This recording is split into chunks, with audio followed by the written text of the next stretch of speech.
नमस्कार विद्यार्थी मित्रांनो आणि आदरणीय पालकांनो. महाराष्ट्र मेडिकल करिअर कौन्सिलिंग या युट्यूब चॅनेल तर्फे मी आपली मार्गदर्शक शमी महाडेश्वर तुम्हा सर्वांचे मनापासून स्वागत करते. नुकताच जाहीर झालेला नीट निकाल अनेकांसाठी धक्कादायक आहे. इतिहासातील सर्वोच्च क्वालिफाईंग मार्क्स आणि वाढती स्पर्धा पाहून अनेक विद्यार्थी निराश झाले आहेत. पण लक्षात ठेवा, हा एक केवळ टप्पा आहे. आजच्या या व्हिडिओमध्ये आपण एनटीएच्या चार्टनुसार आणि मागील वर्षाच्या ट्रेंडनुसार महाराष्ट्रातील प्रवेशाचे नेमके गणित कसे काय असू शकते याचे सविस्तर विश्लेषण करणार आहोत. यावर्षी क्वालिफाईंग क्रायटेरिया ओपन साठी 213 आणि बॅकवर्ड कॅटेगरीसाठी 177 वर गेला. याचे मुख्य कारण म्हणजे परीक्षेच्या वेळेत केलेली 15 मिनिटांची वाढ. या वाढी वेळेचा थेट परिणाम विद्यार्थ्यांच्या स्कोअरवर झाला आहे आणि म्हणूनच कट ऑफ मध्ये मोठी उसळी दिसून येत आहे. आता आपण सोबत दिसत असलेल्या चार्टनुसार गुणांनुसार विद्यार्थ्यांना कॉलेज मिळण्याची शक्यता या संदर्भात विश्लेषण करून सखोल मार्गदर्शन करणार आहोत. 701 ते 720 गुण, केवळ 19 विद्यार्थी. हे सर्व विद्यार्थी देशातील टॉप एम्स, जिपमर आणि बीएचयू सारख्या प्रतिष्ठित संस्थांमध्ये प्रवेश मिळवण्यास पात्र आहेत. या विद्यार्थ्यांना देशातील कोणतेही कॉलेज सहज मिळणार आहे. 651 ते 700 गुण, या श्रेणीत 1371 विद्यार्थी आहेत. ऑल इंडिया कोटा आणि स्टेट कोटा अशा दोन्ही माध्यमातून यांना देशातील सर्वोत्तम एमबीबीएस सरकारी मेडिकल कॉलेज मिळतील. देशातील टॉप एम्स, जिपमर आणि बीएचयू सारख्या प्रतिष्ठित संस्थांमध्ये प्रवेश मिळवण्यास हे विद्यार्थी पात्र आहेत. या विद्यार्थ्यांना देशातील कोणतेही कॉलेज सहज मिळणार आहे. 601 ते 650 गुण, या श्रेणीमध्ये एकूण 8425 विद्यार्थी येतात. मात्र या वरच्या श्रेणीतील विद्यार्थी धरून एकूण 9815च्या आसपास विद्यार्थी येतात. या सर्वांना त्यांच्या संबंधित स्टेट कोट्यातून हवे ते सरकारी एमबीबीएस मेडिकल कॉलेज मिळण्याची दाट शक्यता आहे. तसेच या विद्यार्थ्यांना देशभरातील सरकारी एमबीबीएस कॉलेजेस सुद्धा ऑल इंडिया कोट्यातून मिळू शकतात. त्यामुळे या विद्यार्थ्यांनी ऑल इंडियाचे कोट्याचे सुद्धा काउन्सिलिंग जरूर करावे. 551 ते 600 गुण, या श्रेणीत 27,055 विद्यार्थी आहेत. 551च्या वर एकूण 36,870 विद्यार्थी आहेत. महत्वाचा मुद्दा, महाराष्ट्र स्टेट कोट्यातून सरकारी एमबीबीएस मेडिकल कॉलेज हवे असेल तर किमान 551 गुण असणे आवश्यक आहे. ज्यांना सरकारी कॉलेज मिळणार नाही त्यांना या श्रेणीत उत्तम दर्जाची सेमी गव्हर्नमेंट एमबीबीएस कॉलेज मिळण्याची मोठी संधी आहे. एसएमएल आल्यावर याबाबत अधिक स्पष्टता देता येईल. मात्र या गुणांवर सरकारी कॉलेजची खात्री जास्त देता येईल. परंतु काही संवर्गातील अथवा काही कास्ट कॅटेगरीतील एसएमएल जास्त असेल तर सेमी गव्हर्नमेंट एमबीबीएस कॉलेज सुद्धा मिळू शकण्याची शक्यता आहे. 500 ते 550 गुण, या श्रेणीतील विद्यार्थ्यांना सेमी गव्हर्नमेंट एमबीबीएस कॉलेज मिळण्याची जास्त शक्यता आहे.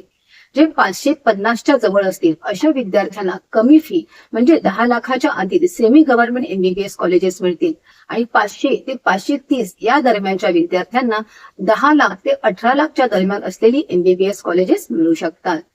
महाराष्ट्रातील गव्हर्नमेंट बीएमएस कॉलेज मिळवण्यासाठी या गटामध्ये चढाओढ दिसून येईल. 451 ते 500 गुण, या विद्यार्थ्यांना एमबीबीएस मिळणे कठीण असले तरी 12 ते 18 लाखांच्या फी मध्ये काही ठिकाणी संधी मिळू शकते. तसेच या रेंजमध्ये महाराष्ट्रातील प्रतिष्ठित बीएमएस कॉलेज मिळण्याची खात्रीशीर शक्यता आहे. 401 ते 450 गुण, या रेंजमध्ये विद्यार्थ्यांची रँक साधारण 2,34,897च्या आसपास असू शकते. अशा विद्यार्थ्यांना महाराष्ट्रात बीएमएस साठी खात्रीशीर प्रवेश मिळू शकतो. आरक्षणातील विद्यार्थ्यांना या श्रेणीत एमबीबीएस मिळण्याचीही शक्यता नाकारता येत नाही. 351 ते 400 गुण, या श्रेणीत बीएमएस मिळण्याची जास्त शक्यता आहे. 301 ते 350 गुण, हा टप्पा आयुष कोर्सेससाठी बीएमएस आणि पीएचएमएस साठी अत्यंत महत्वाचा आहे.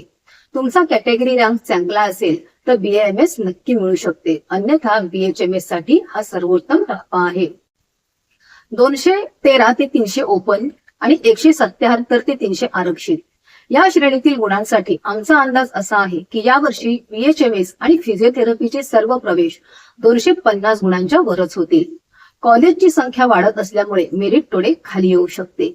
विशेषतः आरक्षित प्रवर्गासाठी क्वालिफाईंग गुणांवर संधी मिळू शकते.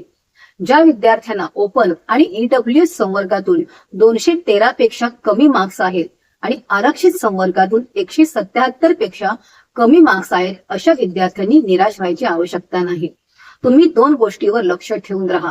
एक तर क्वालिफाईंग क्रायटेरिया भविष्यात कमी होण्याची शक्यता नाकारता येत नाही, आणि जर तुम्हाला फिजिओथेरपीला प्रवेश घ्यायचा असेल तर तुम्ही आमच्याशी संपर्क करा. आम्ही तुम्हाला तुमच्या गुणांवर प्रवेश उपलब्ध करून देऊ. मित्रांनो, ही सर्व माहिती एनटीएने रिनीट 2026चा निकाल जाहीर केला त्या संदर्भातील आहे. तसेच मागील वर्षाचा ट्रेंड आणि नीट 2026चा ऑल इंडिया रँकवर आधारित एक प्राथमिक अंदाज आहे. कृपया लक्षात घ्या. यावर्षी स्पर्धा वाढलेली आहे, त्यामुळे केवळ ऑल इंडिया रँक नुसार मला याच कॉलेजमध्ये प्रवेश मिळेल असे भाकीत कोणीच मांडू शकणार नाही. ऑल इंडिया रँक वरून महाराष्ट्रातील प्रवेशाचे गणित लावू नका. महाराष्ट्र सरकारची स्टेट मेरिट लिस्ट SML जाहीर झाल्यावरच अधिक अचूक चित्र स्पष्ट होईल. निकाल पाहता निराश होऊ नका. उपलब्ध पर्यायांचा अभ्यास करा आणि शांतपणे निर्णय घ्या.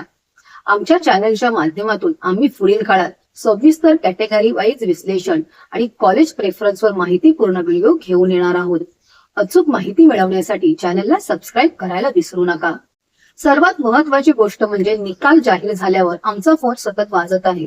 सर्व पालकांना तात्काळ आम्हाला भेटायचे आहे, पण आमच्याकडे असलेला उपलब्ध वेळ आणि आपली गैरसोय होऊ नये म्हणून आमची पूर्वनियोजित अपॉइंटमेंट घेऊनच आम्हाला भेटायला यावे.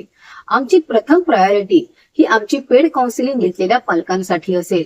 नीट परीक्षेचा फॉर्म भरण्यापासून अनेक पालकांना आम्ही आज मितीस आमचा बहुमूल्य वेळ दिलेला आहे. मात्र वेळेच्या अभावी यापुढे फक्त आमच्या पेड काउन्सिलिंग घेणाऱ्या पालकांनाच आम्ही भेटण्यासाठी उपलब्ध असणार आहोत. कृपया ही गोष्ट समजून घ्या. आज मितीस रिझल्ट लागेपर्यंत आम्ही आपल्या प्रत्येक व्हॉट्सअप मेसेजला पेड काउन्सिलिंग नसताना सुद्धा योग्य प्रतिसाद दिलेला आहे. मात्र आता आमची प्रायोरिटी आमच्याकडे पेड काउन्सिलिंग घेणाऱ्या विद्यार्थी व पालकांसाठी आहे. त्यामुळे आपल्याला काही अडचण असेल आणि पेड काउन्सिलिंग घ्यायची असेल तर आम्हाला मेसेज करा. आम्ही आपणास प्रतिसाद देऊ. नीटच्या रिझल्टचे अनालिसिस करणारे अजून काही महत्वाचे व्हिडिओ पुढील कालावधीत आमच्या चॅनेलवर येणार आहेत. तसेच प्रवेश प्रक्रिया पुढील कालावधीत वेग पकडणार आहे. प्रवेश प्रक्रियेच्या संदर्भात अपडेट हवे असतील तर आजच आमच्या महाराष्ट्र मेडिकल करिअर काउन्सिलिंग या चॅनलला सबस्क्राईब करायला विसरू नका. धन्यवाद.